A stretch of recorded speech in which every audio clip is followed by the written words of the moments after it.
Muslimin dan muslimat rahimani wa rahimakumullah. Pagi ini kita akan menamatkan tadabbur ringkas surah At-Takatsur ayat yang ke-7.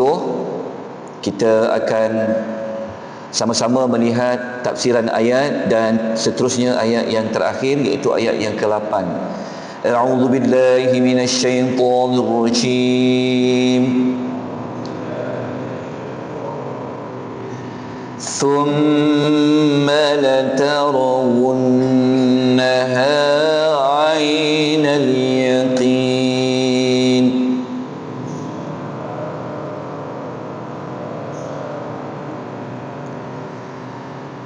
Terjemahan summa, kemudian kamu, latarawunnaha, benar-benar, ainal yaqin, akan melihat dengan kepala sendiri. Ainan tu maksudnya mata. Baik, ayat ini kita lihat tafsiran dia dengan lebih lanjut. Kalimah summa dalam ayat ini, kalau tengok terjemahan, dia terjemah kemudian. Namun yang lebih tepat untuk summa ni adalah membawa maksud lebih lagi. Sebab kalau kemudian ni dia seperti selepas sesuatu berlaku sesuatu, jawapannya betul. Tetapi di sini dia lebih nak merujuk kepada ayat nombor 7 ni, dia ada kaitan dengan ayat nombor 6. Sebab ayat nombor 6 kita telah mempelajari pada hari yang sebelumnya. Allah bagi tahu bahawa pasti akan manusia itu melihat neraka Al-Jahim. Jadi ayat ni ulang sekali lagi kalimah melihat. Jadi dia kata summa latarawunnaha, naha kat situ merujuk kepada neraka Al-Jahim. Jadi ayat ni membawa maksud lebih lagi. Kenapa? Kerana mereka yang melihat neraka itu, mereka bukan lagi melihat dengan ilmu pengetahuan yang yakin, tapi mereka dah melihat dengan mata sendiri. Maka akan lebih yakin lagi tentang azab neraka Al-Jahim. So ini dipanggil peringkat ainal yaqin. Maknanya melihat dengan mata kepala sendiri. Kalau sebelum ni mungkin tahu tapi belum melihat di depan mata, tapi apabila masuk ainal yaqin, memang sudah melihat dengan mata kepala sendiri. Jadi ayat ini menambahkan lagi keyakinan tentang adanya azab neraka Al-Jahim.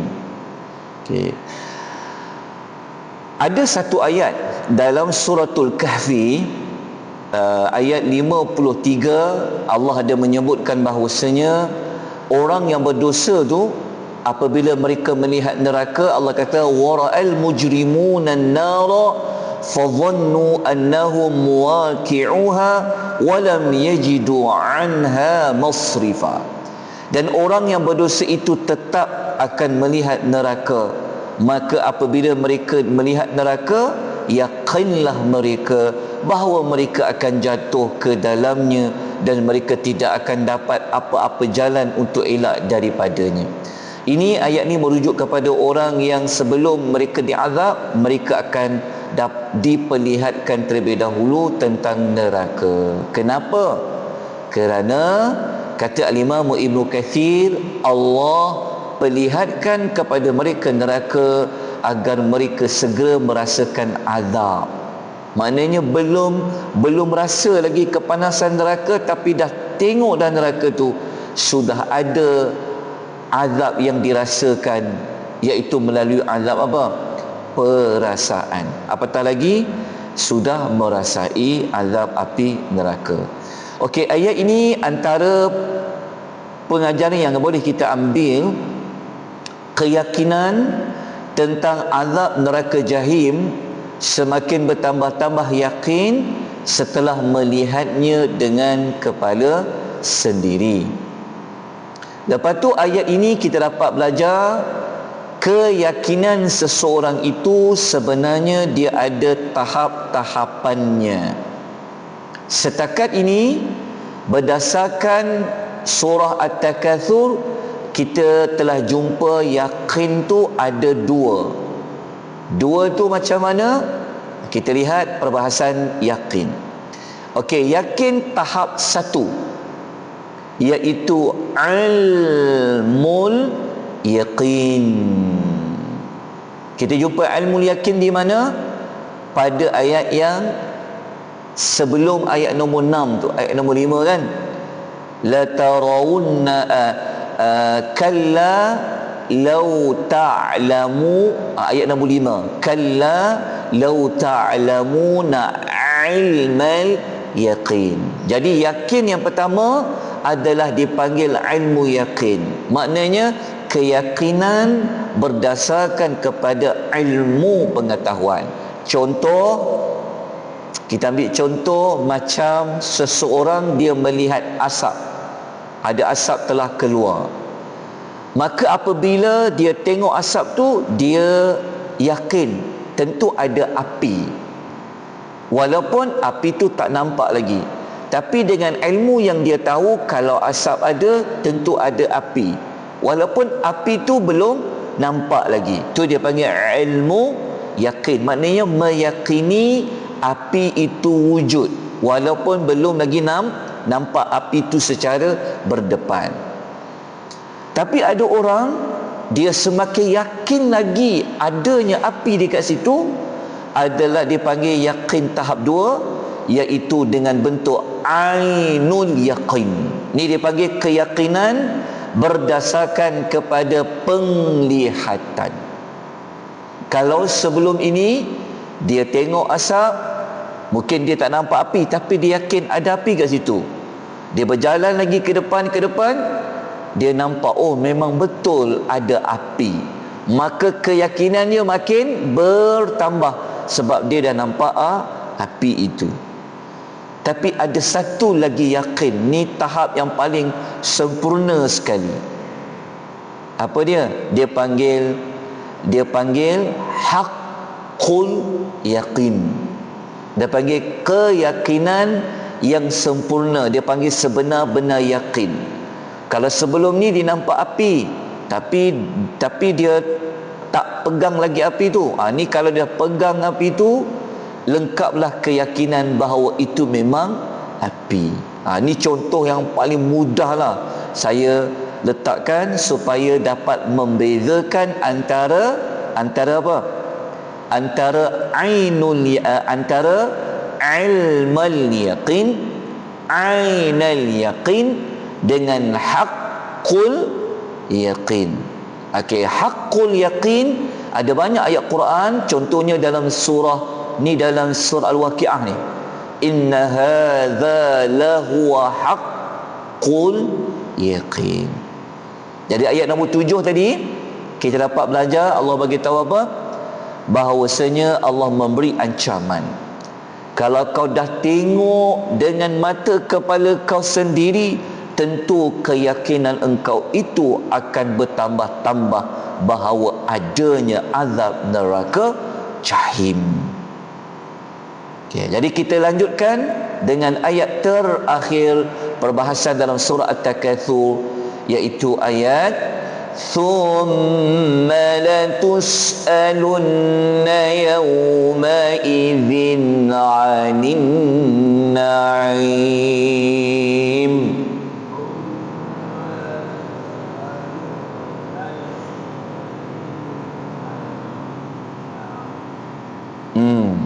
Lemah dah kan? Perlahan suara dia, tak apalah. Al-Juru'at. Okey. Summa, selain itu. Okey, Allah kata la tus'alunna, sesungguhnya kamu pasti akan ditanya yauma idzin, pada hari itu, anin na'im, tentang segala nikmat. Okey, ayat ni kalau dibaca kita nampak jelas Allah akan tanya tentang nikmat. Nikmat apa? Bila ditanya, siapa yang akan ditanya? Sebab ayat nombor 7 tadi orang dah masuk neraka jahim dah. Dia dah tengok dengan mata kepala dia sendiri dah. Tiba-tiba tanya tentang nikmat. Okey. Ayat ini sebelum kita lanjutkan, kita jelaskan terlebih dahulu tentang kalimah la tus'alunna.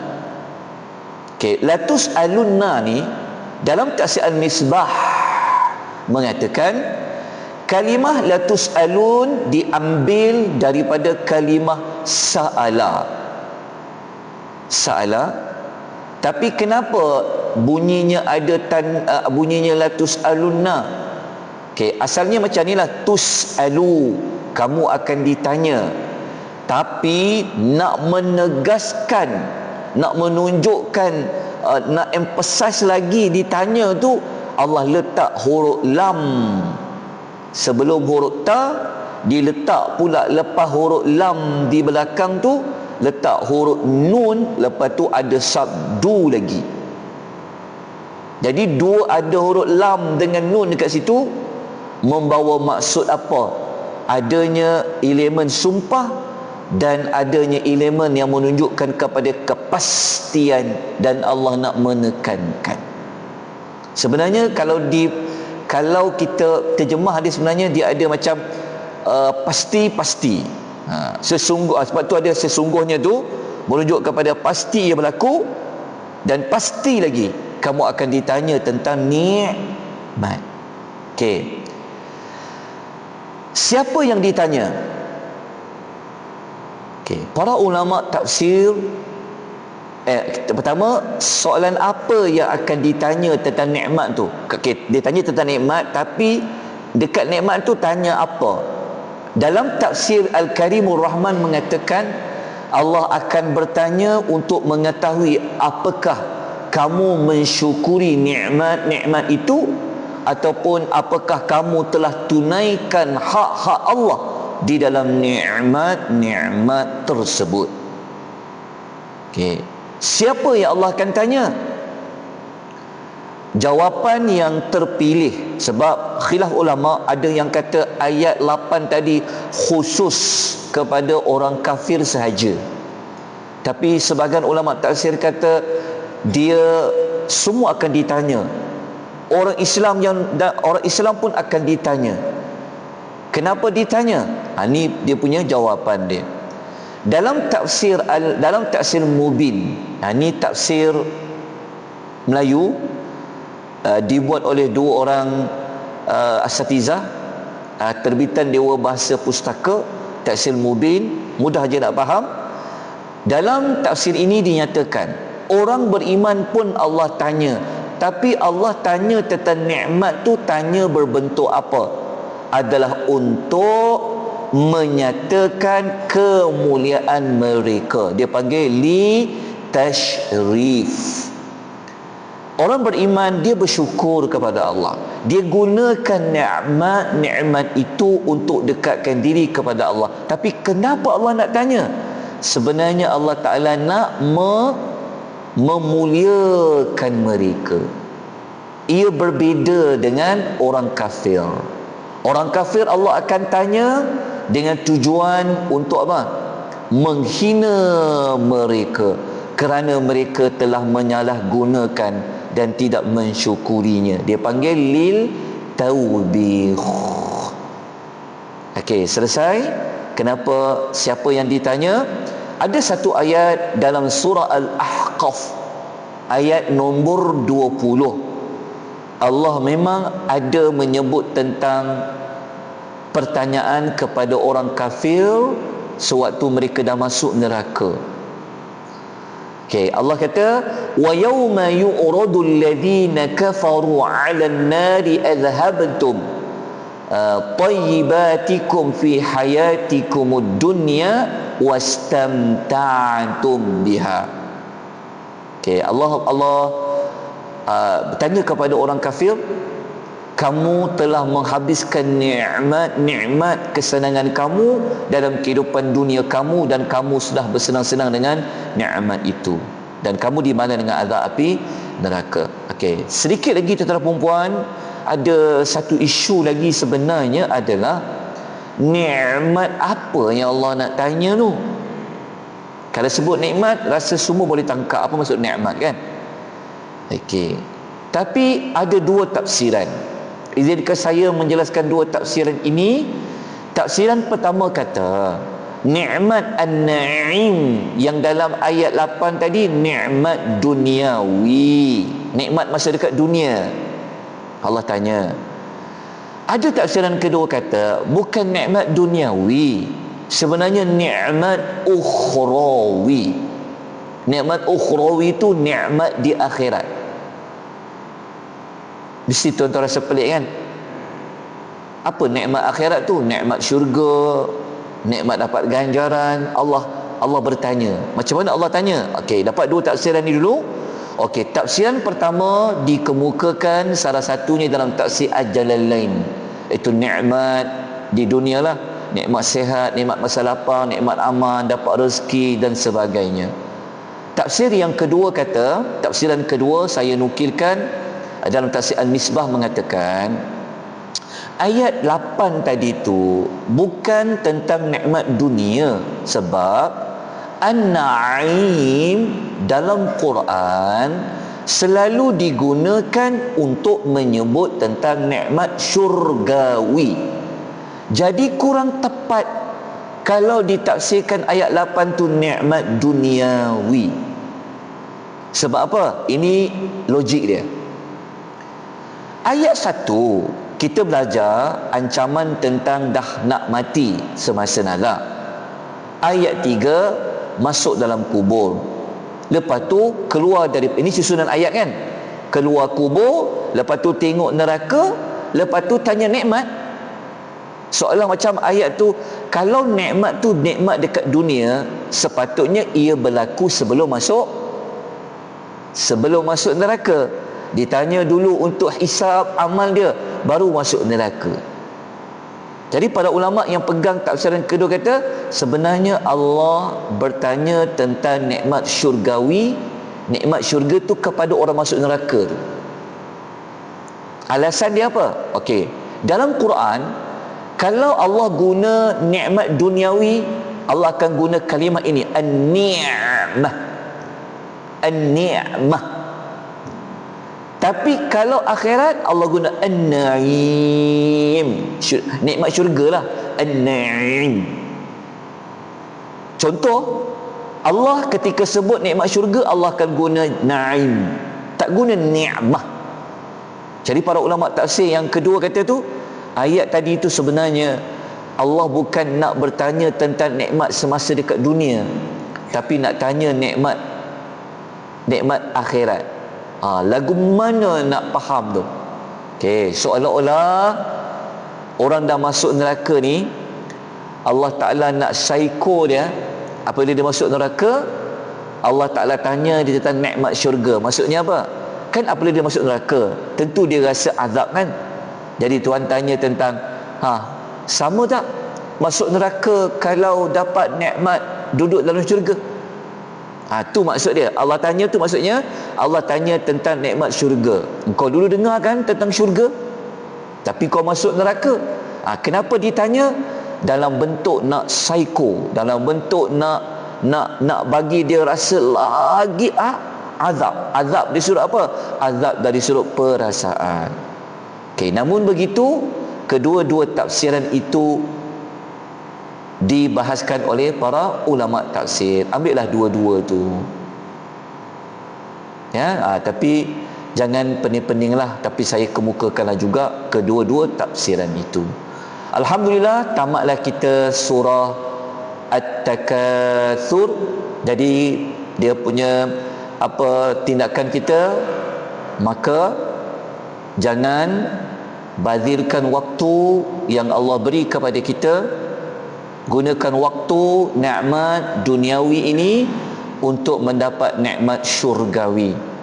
Jadi jangan kita dilalaikan dengan memperbanyak-banyakkan sehingga membawa kepada membangga-bangga, memperkecilkan seseorang dan membawa kepada jauh daripada Allah Azza wa Jalla. Moga-moga dapat manfaat, semoga bertambah faham. InsyaAllah minggu depan kita akan belajar surah Al-Humazah.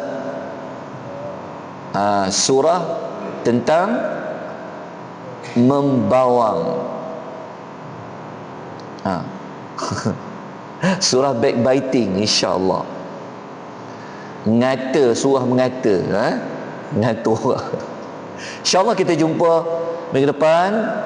Aqulu qouli hadza wa astaghfirullahal azim wa billahi taufiq wal hidayah. Wassalamualaikum warahmatullahi wabarakatuh.